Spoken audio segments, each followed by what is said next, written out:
శ్రీ మహాగణాధిపతయే నమః.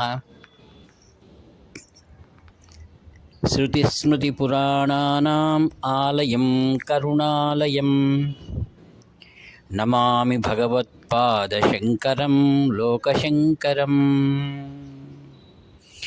అపార కరుణా సింధుం జ్ఞానదం శాంతరూపిణం శ్రీచంద్రశేఖరగురుం ప్రణతోస్మి ముదాన్వహం. దేవే దేహే చ దేశే చ భక్త్యారోగ్యసుఖప్రదం బుధపామర సంసేవ్యం తం శ్రీజయేంద్రం నమామ్యహం.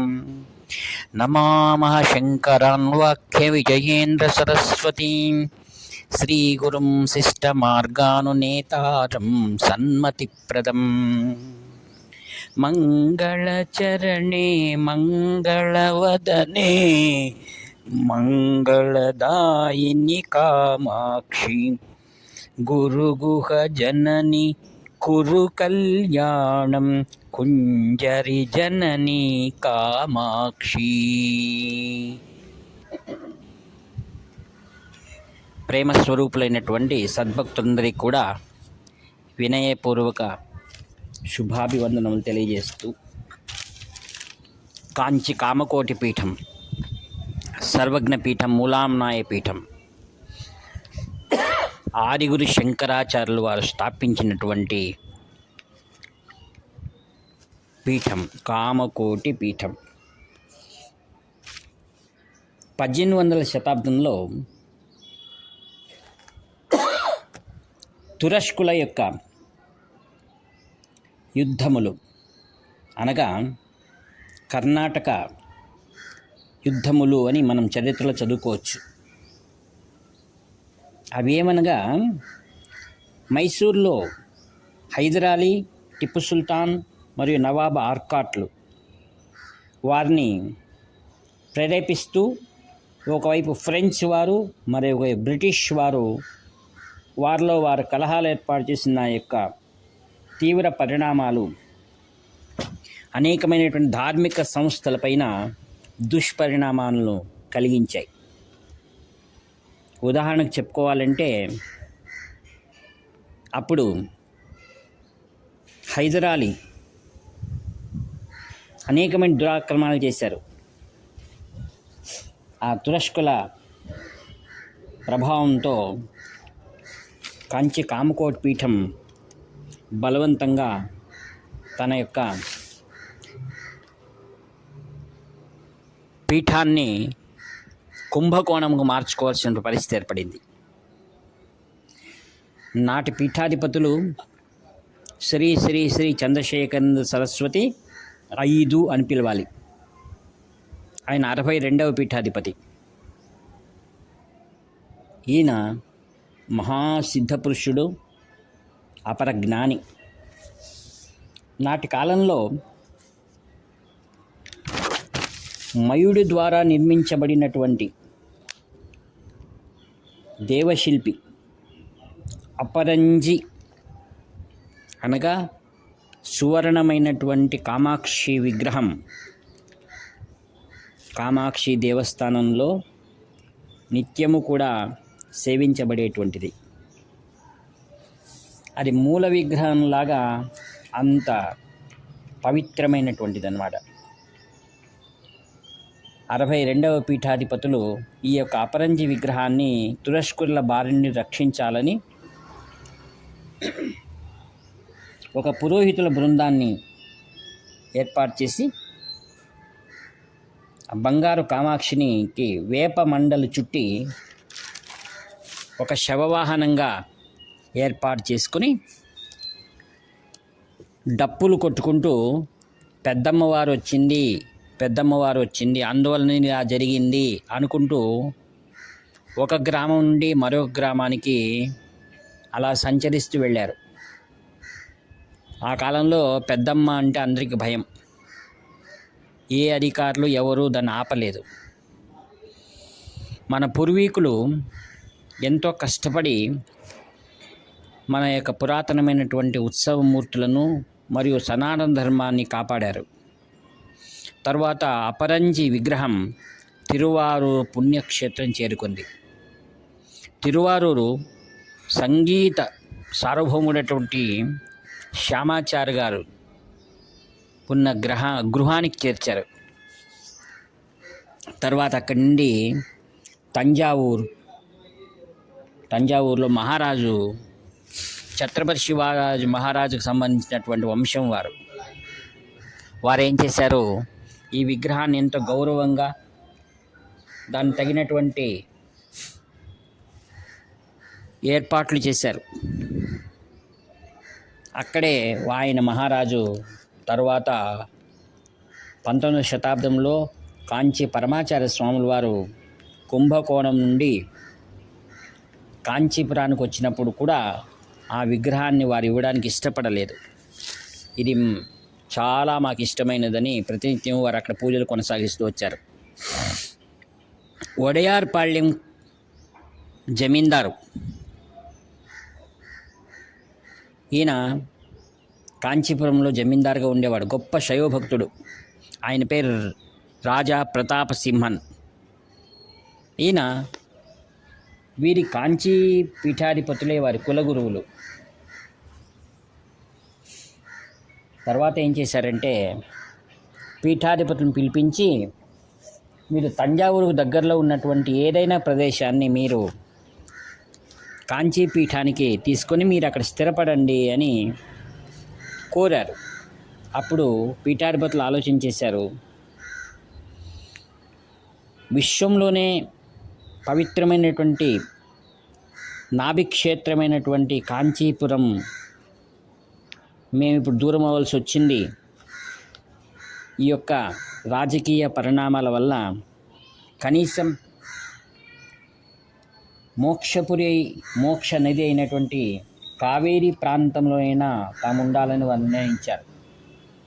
గంగే చవనే చైవ గోదావరి సరస్వతి నర్మదే సింధు కావేరి అనేటివి మోక్ష నదులవి. అప్పట్లో ఒక నమ్మకం ఉంది. ఏంటనగా ఆంధ్ర, తమిళనాడు, కర్ణాటక ఉన్నటువంటి మహామహా పండితులందరూ కూడా కేరళకు వలస వెళ్ళారు అనేక కారణాల వల్ల. అక్కడ వెళ్ళిన వారిని నంబూద్రీలు అని పిలిచేటువంటి వారు. అలాగనే ఈ యొక్క తంజావూరు ప్రాంతంలో ఉన్నటువంటి కుంభకోణ ప్రాంతంలో శివపురం దగ్గర ఉన్నటువంటి ప్రాంతం నుండి కూడా ఆదిగురు శంకర్ల యొక్క పూర్వీకులు వెళ్ళారని ఒక విశ్వాసం. అందుకు కారణం ఏమిటంటే దగ్గరలో ఉన్నటువంటి శివపుర అనే గ్రామంలో శివుని పేరు శివగురు. ఆదిగురు శంకరాచార్యుల వారి తండ్రి పేరు కూడా శివగురు. అందుకే 62వ పీఠాధిపతులు ఆలోచించేశారు, శంకరుల యొక్క సిద్ధస్థానం కాంచీపురం, అది దూరమైనా పర్వాలేదు, శంకర్ల పూర్వీకుల ప్రదేశం కుంభకోణమైనా బాగుంటుందని రాజా ప్రతాప్ సింహన్ ద్వారా కుంభకోణాన్ని కాంచి కామకోటి పీఠ మఠమునకు తీసుకున్నారు. కుంభకోణం కూడా చాలా గొప్పది. అది కాశీ కంటే చాలా పెద్దది మరియు వైభవమైందని శాస్త్రాలు చెప్తున్నాయి. ఏమిటనగా ఈ శ్లోకం వల్ల మనం తెలుసుకోవచ్చు, అన్యక్షేత్రే కృతం పాపం పుణ్యక్షేత్రే వినశ్యతి, పుణ్యక్షేత్రే కృతం పాపం కాశీక్షేత్రే వినశ్యతి, కాశీక్షేత్రే కృతం పాపం కుంభకోణేన వినశ్యతి, కుంభకోణే కృతం పాపం కుంభకోణేన వినశ్యతి అన్నారు. ఒకవేళ కాశీక్షేత్రంలో కూడా మనం ఏదైనా అపచారం చేస్తే కుంభకోణంలో దాన్ని పోగొట్టుకోవచ్చుట. కుంభకోణంలో చేసిన పాపం కుంభకోణంలోనే తీర్చుకోవాలని శాస్త్రం. అంత గొప్పది. అక్కడ కుంభేశ్వరుడు ప్రధాన దైవం. కుంభకోణంలో 12 ఏళ్లకు ఒకసారి మహామఘం అనగా పుష్కరాలు వస్తాయి. ఈ విశ్వంలో ఉన్నటువంటి అత్యంత పవిత్ర నదులన్నీ కూడా ఆ యొక్క మహాపుష్కరంలో వస్తాయని అందరి విశ్వాసం. ఈ విధంగా కాంచి కామకోటి పీఠం కుంభకోణానికి చేరుకుంది. తర్వాత 66వ పీఠాధిపతి వరకు కూడా అక్కడే కొనసాగింది.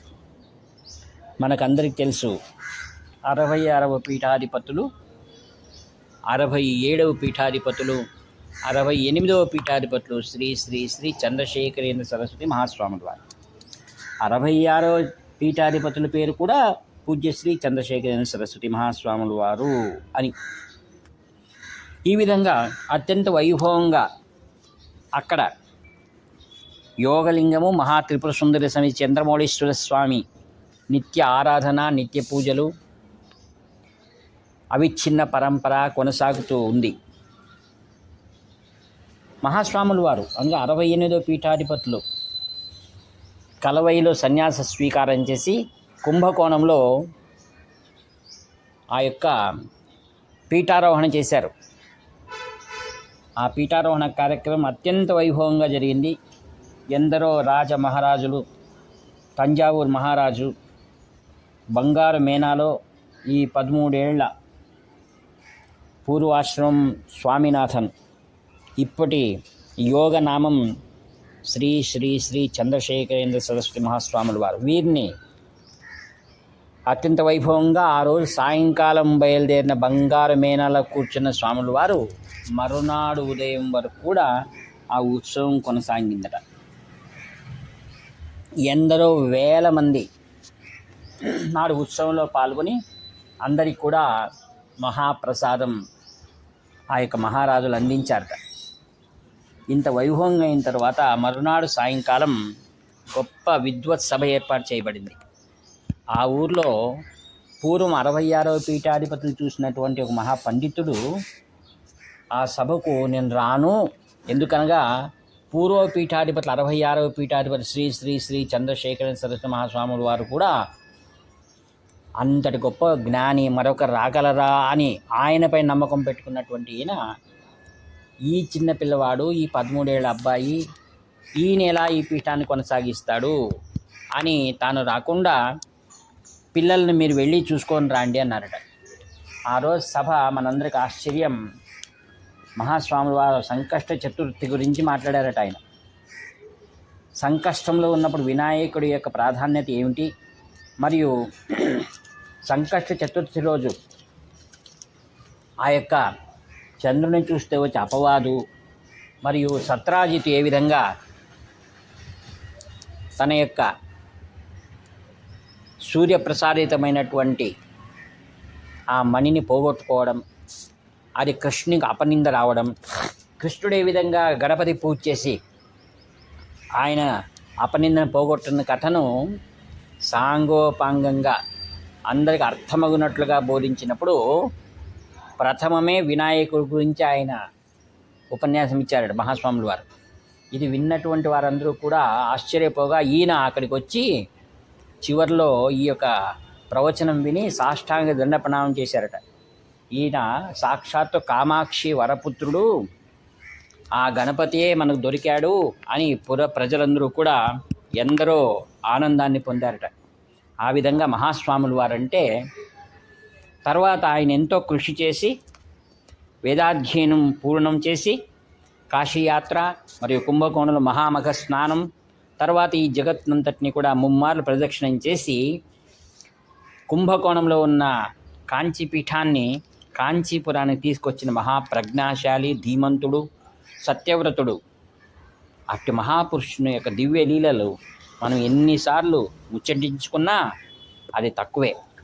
ఆ విధంగా అట్టి మహాపురుషుని యొక్క దివ్య చరిత్రను మనం మీ ముఖంగా మేము మాట్లాడుకోవడం మనందరూ అదృష్టంగా భావిస్తూ ఈ వాక్పుష్పములన్నీ కూడా నిరహంకారపూర్వకంగా మహాస్వాముల వారి దివ్య చరణార విందములు సమర్పిస్తూ సెలవు తీసుకుంటాను. ఇట్లు మీ ప్రియతముడు నివర్తి నాగభూషణ శర్మ. హర హర శంకర, జయ జయ శంకర. హర హర శంకర, జయ జయ శంకర. హర హర శంకర, జయ జయ శంకర.